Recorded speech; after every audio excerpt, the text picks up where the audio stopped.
다시 밤이 없겠고 햇빛도 쓸데없으리 하나님이 우리의 영원한 빛 되시네.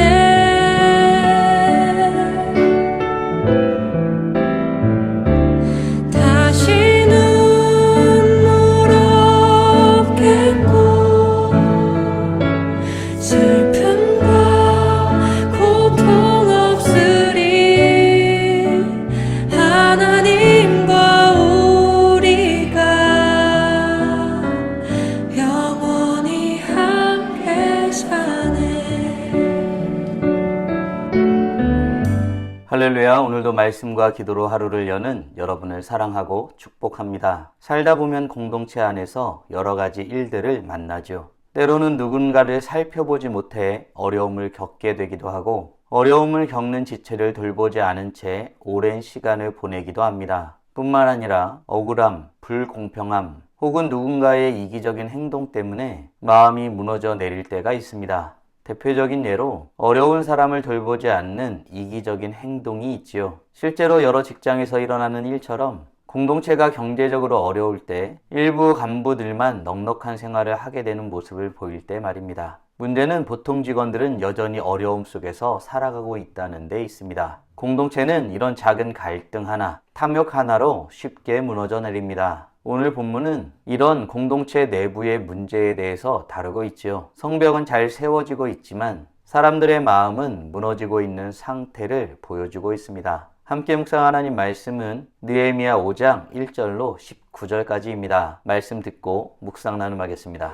그때 백성들이 그들의 아내와 함께 크게 부르짖어 그들의 형제인 유다 사람들을 원망하는데 어떤 사람은 말하기를 우리와 우리 자녀가 많으니 양식을 얻어먹고 살아야 하겠다 하고 어떤 사람은 말하기를 우리가 밭과 포도원과 집이라도 저당 잡히고 이 흉년에 곡식을 얻자 하고 어떤 사람은 말하기를 우리는 밭과 포도원으로 돈을 빚내서 왕에게 세금을 바쳤도다. 우리 육체도 우리 형제의 육체와 같고 우리 자녀도 그들의 자녀와 같거늘 이제 우리 자녀를 종으로 파는도다. 우리 딸 중에 벌써 종된 자가 있고 우리의 밭과 포도원이 이미 남의 것이 되었으나 우리에게는 아무런 힘이 없도다 하더라.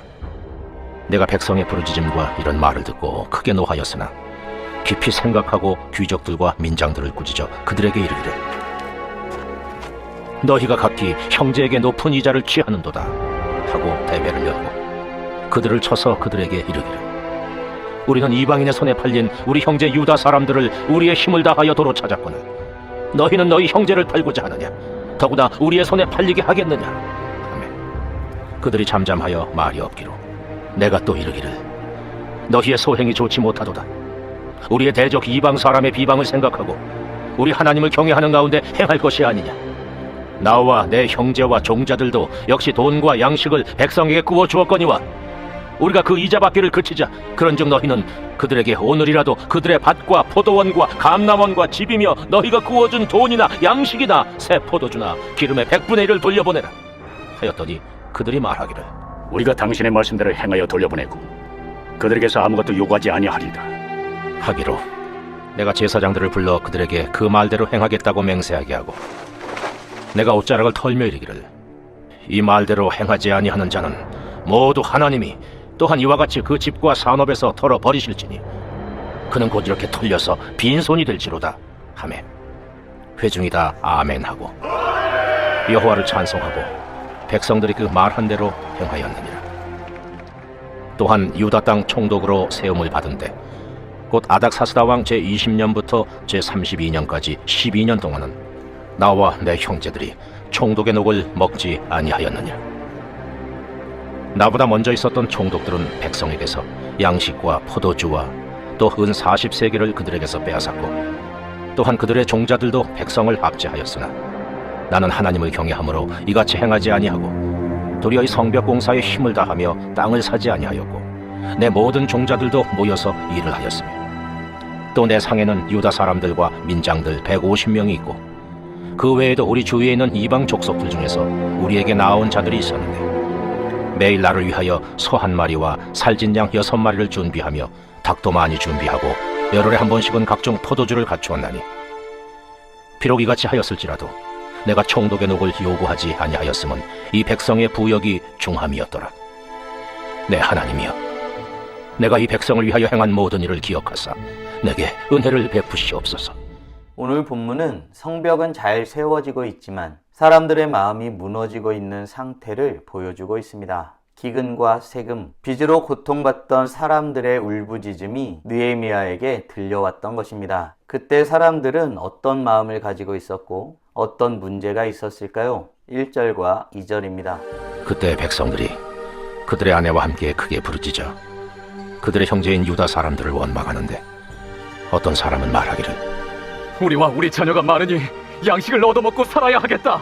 아멘. 백성들은 그의 형제들인 유다 백성들에게 원망하는 마음을 가지고 있었습니다. 기근과 빚 때문에 가족들이 무너지고 있었기 때문이죠. 그들의 문제는 땅을 팔아도 해결할 수 없었고 자녀를 종으로 내보내야 할 지경이었습니다. 그들의 울부짖음은 단순히 불평이 아니라 살려달라는 생존의 외침과도 같았습니다. 놀라운 것은 무엇입니까? 이 문제는 외부적인 것이 아니라 내부적인 요소였다는 것입니다. 가난한 형제들을 향해 같은 유다 사람들이 높은 이자를 요구하였고 결국 공동체가 내부적인 요인으로 붕괴되고 있었던 것입니다. 사랑하는 성도 여러분, 우리는 공동체를 잘 돌아보고 있나요? 혹 공동체 안에 울음소리가 들리고 있진 않나요? 성경은 울고 있는 자와 함께 울라고 말하고 있습니다. 공동체는 누군가의 아픔을 들을 때 다시 살아나게 됩니다. 듣지 않고 외면하면 무너지는 것이고 들으면 다시 세워집니다.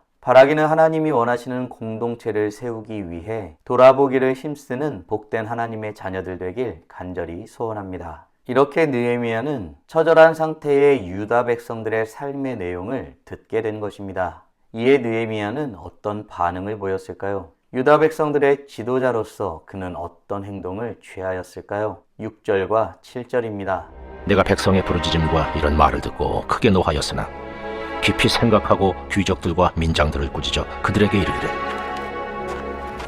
너희가 각기 형제에게 높은 이자를 취하는도다 하고 대회를 열고 아멘. 느헤미야는 백성들의 부르짖음을 듣고 크게 분노하였습니다. 하지만 느헤미야는 감정적으로 대응하지 않았습니다. 성경은 그가 깊이 생각하고 행동하였다고 말하고 있지요. 이후 느헤미야는 그 문제를 해결하기 위한 조치에 나선 것입니다. 문제를 공개적으로 드러내고 지도자들에게 회개를 요구하며 이자와 빼앗은 땅을 돌려주게 하고 백성들 앞에서 서약하게 하였습니다. 이는 단순한 분노가 아니라 거룩한 책임감이었습니다. 하나님을 경외하는 가운데 마땅히 해야 할 태도로 그 일을 감당하고 있는 것이죠. 책임 있는 리더는 아픔을 듣고 문제를 파악하고 하나님 말씀대로 바로잡습니다. 사랑하는 성도 여러분, 우리는 공동체의 문제를 하나님을 경외하는 모습에 합당한 모습으로 감당하길 소원하고 있나요? 하나님을 경외하는 마음으로 이 일을 감당하는 것은 서로의 짐을 나누어지는 데 있었습니다. 느헤미야는 귀족들과 사회 지도자들이 그 짐을 나눠지게 한 것입니다. 바라기는 공동체를 돌아보고 짐을 나눠지기를 힘쓰는 복된 하나님의 자녀들 되길 간절히 소원합니다. 이 권면의 유다 백성들은 느헤미야의 권면대로 행하기로 선언합니다. 회중이 모두 아멘하였고 찬송으로 하나님 앞에 올려드렸습니다. 그러면 이렇게 권면한 느헤미야는 어떤 모습으로 살았을까요? 18절입니다. 매일 나를 위하여 소 한 마리와 살진 양 6마리를 준비하며 닭도 많이 준비하고 열흘에 한 번씩은 각종 포도주를 갖추었나니 비록 이같이 하였을지라도 내가 총독의 녹을 요구하지 아니하였음은 이 백성의 부역이 중함이었더라.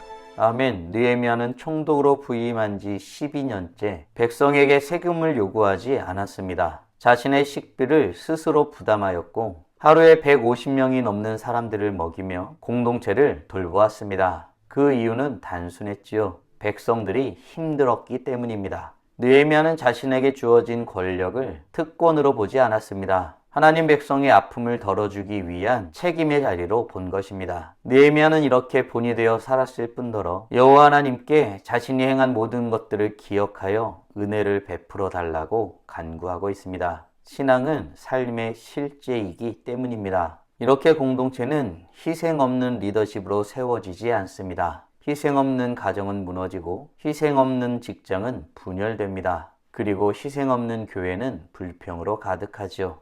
오늘 말씀은 공동체를 세우는 거룩한 책임을 우리에게 요구하고 있습니다. 이제 어떻게 살아가실 겁니까? 사랑하는 성도 여러분, 오늘 우리는 성벽은 잘 세워지고 있었지만 사람들의 마음은 무너지고 있는 상태에서 지도자 느헤미야가 어떻게 대처하였는지에 대해서 묵상하였습니다. 다음 질문들을 통해 말씀을 정리하고 더 깊게 묵상해 보길 원합니다. 우리는 우리가 속한 공동체를 잘 돌아보고 있나요? 공동체 안에 지체들의 어려움을 살펴보고 있나요?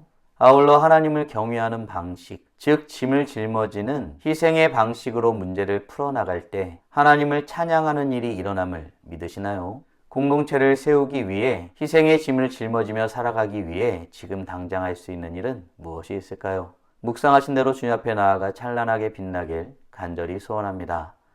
다 함께 기도하겠습니다.